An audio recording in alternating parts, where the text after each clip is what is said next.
Think about it. Most people believe that ego fuels greatness. But what if ego is actually the hidden force working against you, silently setting you up for failure before you even realize it? History is filled with brilliant minds who had everything: power, fame, talent, only to lose it all because they couldn't control their ego. But here's the truth. Failure isn't the end. In fact, it can be the greatest advantage if you know how to use it. Success isn't just about winning, it's about how you rise after a fall. In this video, we're uncovering the powerful lessons from Ego is the Enemy by Ryan Holiday. Lessons that show why the most remarkable victories often emerge from the lowest points. If you're ready to transform setbacks into stepping stones, keep watching. This might change how you see success forever. And before we dive in, don't forget to subscribe to the channel and turn on notifications so you never miss content that helps you grow. You walk into a room full of important people. You know this is your moment. You've got ideas, insights, something to prove. So you speak and speak and speak. The words are flowing effortlessly. You're on fire. But then, something feels off. People nod politely, but they're not really engaged. The energy in the room isn't what you expected. And when it's all over, nothing changes. What went wrong? You were confident. You were smart. You had something to say. But maybe that was the problem. Ego is sneaky. It doesn't show up waving a red flag, screaming, "Hey, I'm ruining your life." It's subtle. It disguises itself as confidence, ambition, even intelligence. And if you don't recognize it, it will quietly sabotage everything you're trying to build. History is full of brilliant people who lost because they let their ego take the wheel. Take Upton Sinclair. Back in 1934, he decided to run for governor of California. He had big ideas, revolutionary plans. But instead of doing the hard, unglamorous work of campaigning, meeting people, securing votes, he wrote a book.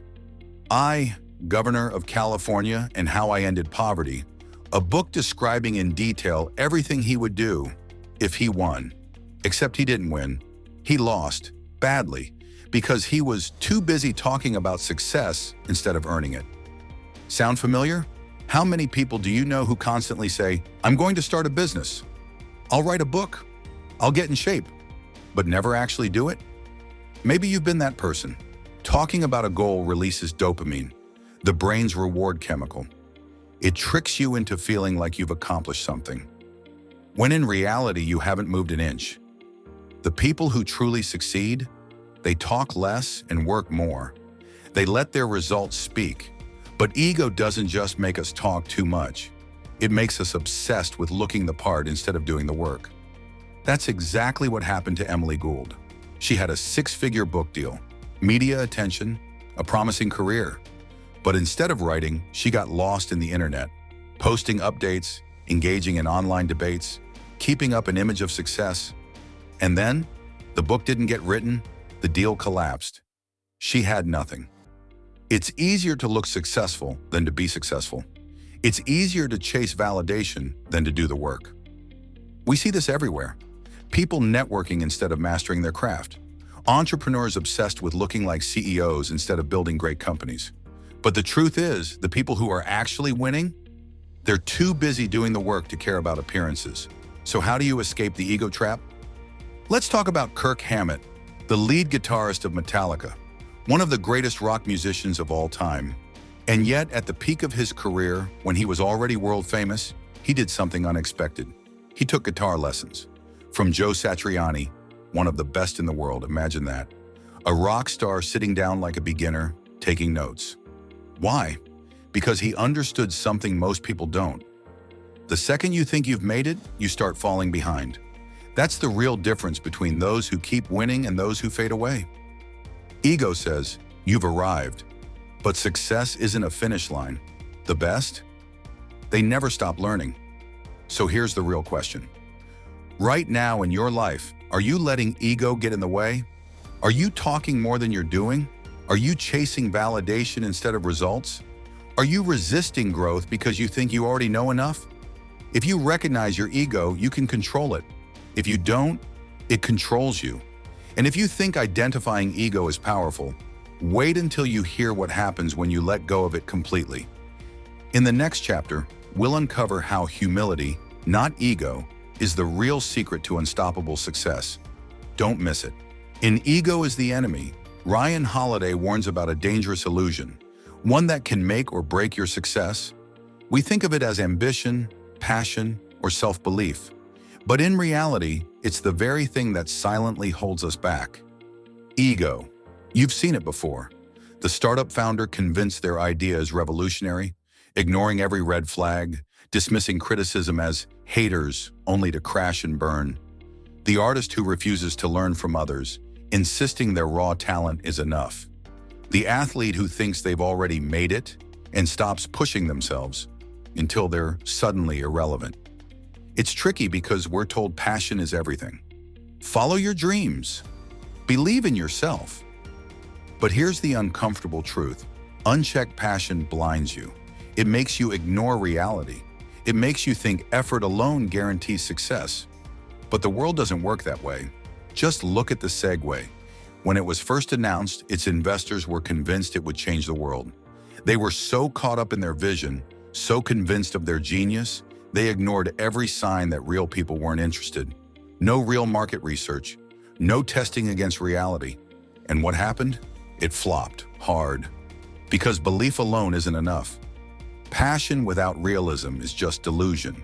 So if blind passion leads to failure, what's the alternative? How do you set yourself up for real success?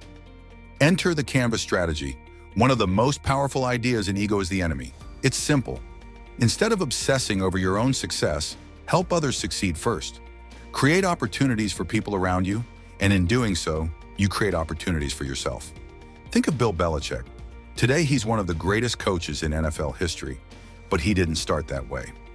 Early in his career, he took on the jobs no one else wanted, organizing film, breaking down plays, doing the unglamorous work that made his superiors look good.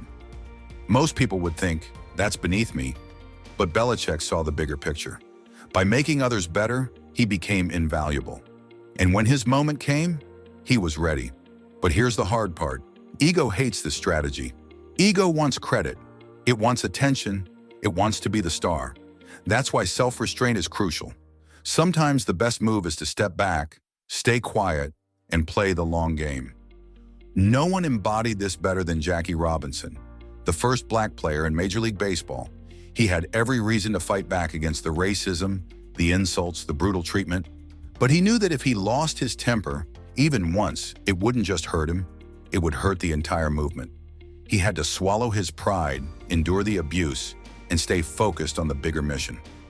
That kind of discipline, that's real strength. Ego makes you react. Restraint makes you powerful. And maybe the most dangerous trap of all? Early pride. That moment when you achieve something and suddenly think you've made it. You stop learning. You stop adapting. You start believing your own hype. Even Benjamin Franklin fell into this. At 18, he returned home thinking he was a success, but he quickly realized his arrogance was turning people against him. That's when he made a decision. He would dedicate his life to fighting his own ego. He trained himself to be humble, to listen, to never let pride get in the way of growth. And that mindset, it made him one of the most influential thinkers in history. So the real question is, where is your ego holding you back right now? Are you blindly chasing passion without considering reality? Are you so focused on yourself that you're missing the power of lifting others up? Are you letting pride stop you from growing? Recognizing ego is the first step. Controlling it? That's where the real power is. If this made you rethink your approach to success, just wait until you see what's coming next. In the next chapter, Ryan Holiday reveals why the greatest victories often lead to the greatest downfalls. You won't want to miss it. In Ego is the Enemy, Ryan Holiday reveals an uncomfortable truth. Success is just as dangerous as failure. We think reaching the top will make everything easier, that once we make it, we'll finally be in control. But here's what no one tells you. Success creates new problems, and ego makes them worse. Think about it. How many times have you seen someone rise to the top, only to sabotage themselves? The CEO who refuses to adapt because they think they already have all the answers. The athlete who stops training seriously after winning a championship. The artist who lets fame go to their head, losing the drive that made them great in the first place. Success tricks us into believing we're special, that we've figured it out, that the rules no longer apply to us. But the second you stop learning, the second you think you've mastered everything, that's when you start to decline. Genghis Khan, one of the greatest conquerors in history, understood this. He didn't just rely on brute force, he absorbed knowledge from every culture he conquered. He surrounded himself with scholars, engineers, and thinkers from across the world. Instead of assuming he knew everything, he remained a student. And because of that, his empire became the most advanced of its time. Compare that to the leaders who fall in love with their own myths, the ones who rewrite their past to make themselves seem destined for greatness, the ones who convince themselves that success was inevitable. Bill Walsh, legendary NFL coach, had a different mindset. Instead of focusing on grand narratives or chasing victory, he built a culture of discipline, focusing on small daily habits that led to greatness. His philosophy was simple. If you do the right things every day, the wins will come on their own. No need for flashy speeches or self-congratulatory stories, just disciplined execution, and it worked. But here's where success becomes a trap. It puts you in a dangerous place where comfort, entitlement, and ego slowly creep in. When you start thinking you deserve success simply because you've had it before, you stop doing what got you there in the first place. Ulysses S. Grant was a brilliant military leader, a two-term U.S. president, but after leaving office, he lost everything. He let go of the discipline and focus that made him great, got caught up in bad investments, trusted the wrong people, and eventually died broke and in pain. Even the strongest among us can fall if we lose sight of our values. And this is where ego takes its final, most toxic form, the disease of me. You start believing that success means you're different, untouchable, above the rules. You stop listening. You push people away. You become paranoid, convinced that everyone is against you. And before you know it, you've destroyed everything you worked for. So how do you avoid this? Stay a student, no matter how much you achieve. The moment you stop growing, you start dying. Forget the story. Success isn't destiny, it's discipline. Focus on the work, not the myth. And most importantly, check your values. What really matters to you? Success without purpose is empty. Ego isn't just an obstacle on the way up. It's the enemy waiting for you at the top. If this made you rethink your approach to success, just wait until you see what's coming next. In the next chapter, Ryan Holiday reveals why even the strongest fall and how you can make sure you don't. You won't want to miss it. What if I told you that failure isn't your enemy, but your greatest ally? That the most successful people in history didn't just endure failure, they embraced it? The truth is, setbacks don't define you. Your response to them does. The real danger isn't falling down, it's letting ego convince you that you're too good to get back up. Failure is inevitable, yet when ego takes control, it turns a momentary loss into a personal crisis. The difference between those who rise again and those who crumble lies in one thing: perspective. If you zoom out, you'll see that what feels like an ending is often just a transition, a chance to learn, adapt, and grow. The strongest leaders and innovators aren't the ones who never fail. They're the ones who refuse to let failure stop them. Angela Merkel's leadership is a testament to this mindset. Throughout her career, she remained unshaken in the face of adversity, never allowing pressure or external forces to dictate her actions. She was willing to compromise on tactics, but never on principles. Her ability to maintain perspective and stay grounded proved that true leadership isn't about reacting, it's about responding with purpose. In a world obsessed with results, people forget the power of effort. But effort is everything. It's what separates the great from the forgotten. Belisarius, one of the most brilliant military minds in history, was repeatedly betrayed and overlooked. Yet he continued to serve with unwavering dedication, not for recognition, but because he believed in the work itself. His story reminds us that true success isn't measured by applause. It's measured by the integrity of our actions. Then, there are the moments that break us, the Fight Club moments. the ones that strip away our illusions and force us to confront reality. These moments define us. Some allow ego to turn pain into bitterness, resentment, and stagnation. Others use it as a wake-up call. The choice is always ours. Will we cling to the past, or will we embrace change and evolve? Too often, we let others define what success should look like. External validation becomes an addiction, leading to exhaustion and discontent. But the truth? The people who matter don't care, and the people who care don't matter. Tom Brady went from being an overlooked draft pick to becoming one of the greatest quarterbacks in history. Not because he demanded recognition, but because he worked relentlessly, proving himself through action, not ego. He focused on constant improvement, not on what others thought of him. And then there's the final lesson, the one most people ignore. Love. Not romantic love, but the ability to let go of hate, of resentment, of the grudges that weigh us down.